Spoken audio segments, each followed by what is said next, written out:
What's up, YouTube? Welcome back to the channel. So today we're going to be talking about the supercharged parts car that I had just brought in. So I wanted to kind of explain what the speed density supercharged idea is all about, because we have some pretty cool ideas on, instead of selling it, why don't we put it on my dad's car?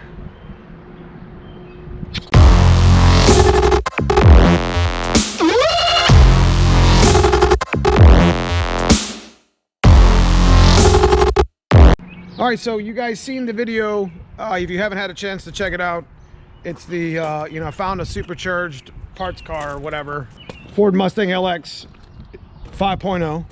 It's an auto car. I got it in Ohio here. So you guys seen the floor pans, but basically what I'm trying to do today is I'm trying to explain to you a little bit more about this supercharger and what we're going to do with it. I had some ideas. This is basically a Vortech V1 A-trim. And how I know it's an A-trim is this thing was made back in the 90s, so it's old. So I'm really impressed on how well it actually, it doesn't have any shaft play. There's no issues with it. I mean, obviously, the A-trim has the straight blades, and whereas if this was an S-trim, they would be curved or they would be angled or pitched, if that makes any sense. And you can notice that there's a lot involved with this supercharger kit, because turbo we just bolt it on and go, right? Well, that's not the case. When you want to actually, back in the 90s, make some power on a supercharger, this is one of the kits that you used to get. Unlike today, where you can do that, they got 340 pumps, and they have, we have the external pumps, the air motives. There's just a long, there's a whole bunch of them. Back in the 90s, they didn't really have a whole lot of options. So one of the ways that you could actually get good fuel to your fuel rails is to add an external pump. But back in the day, with the A-trim, you got an external fuel pump with it. So it was called a T-Rex pump. And it was actually pretty cool, and I'll let you listen to it.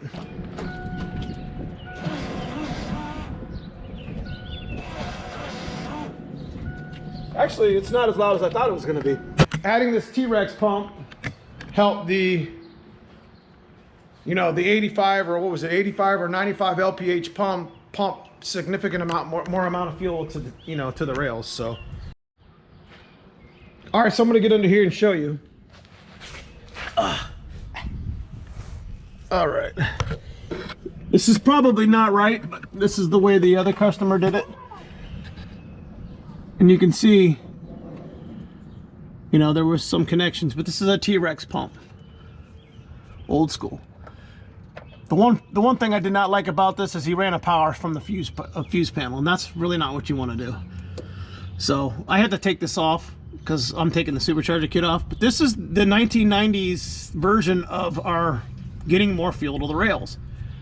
And this isn't a bad place to mount it. This isn't a bad place here. I've actually got my pump on my black car mounted on this plastic. Pretty nice. It's got a metal plate in the back of it though. Yeah, so that's the external pump that came in that kit. And of course, from the way I've done all my boosting and all my turbocharging and early supercharging is, we always went with bigger injectors, a matching MAF, and then we chip tuned it. We would put a chip tune on it. But now, back in the old school ways, the ways to get more fuel and to get the car to run right is you had an FMU, and that's what this is, fuel management unit. And basically this allowed for more pressure to come into the injectors for the amount of boost coming in. Another thing that you had was the Vortech charge pipe. That's what this is called, and it would go right here. And there's usually a pop-off valve here. In the newer V1 S-trims and the larger superchargers later on developed, they put a blowout valve here.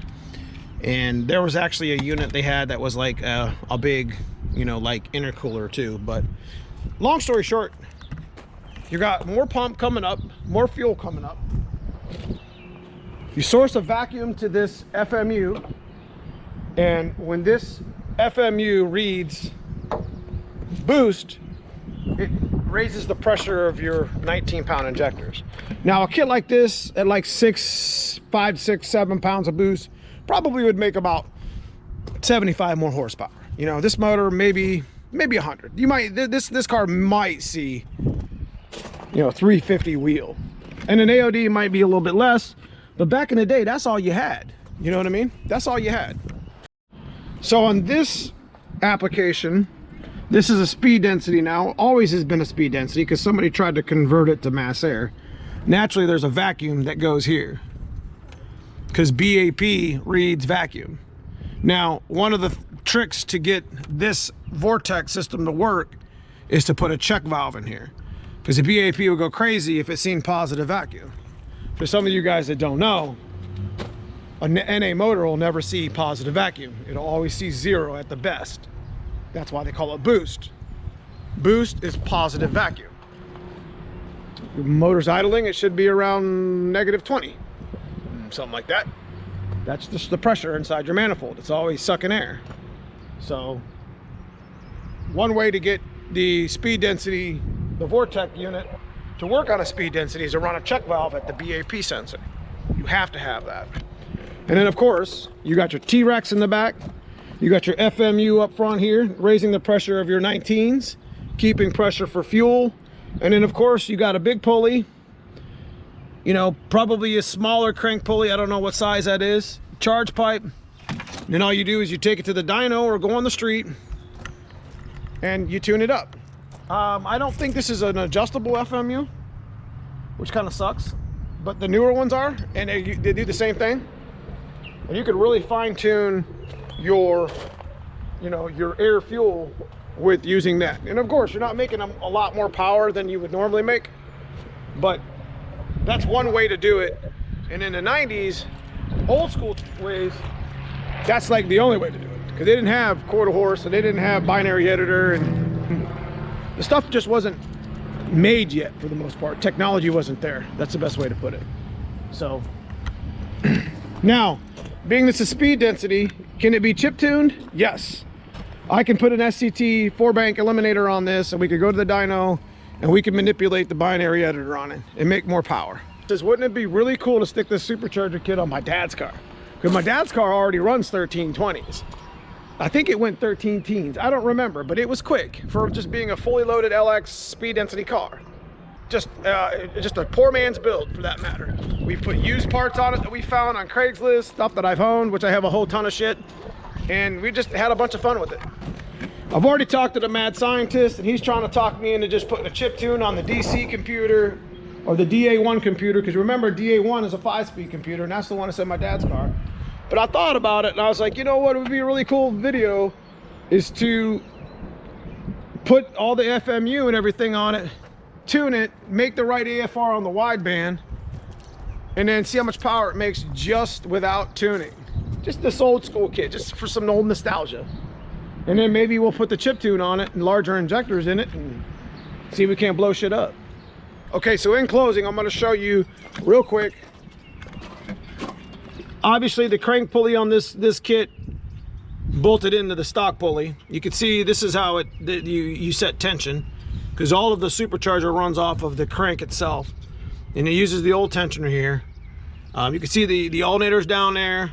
It's part of this big bracket, and then there's a smog pump pulley delete. So it's pretty quite. It's not really user friendly. And we're gonna end up taking this thing apart, and I'm gonna end up having to see the manual or something. I don't know.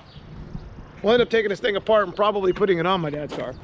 But in closing, it was the 90s, man. They didn't have any tuning. They didn't have technology. You know, this is the stuff that was really cool back then.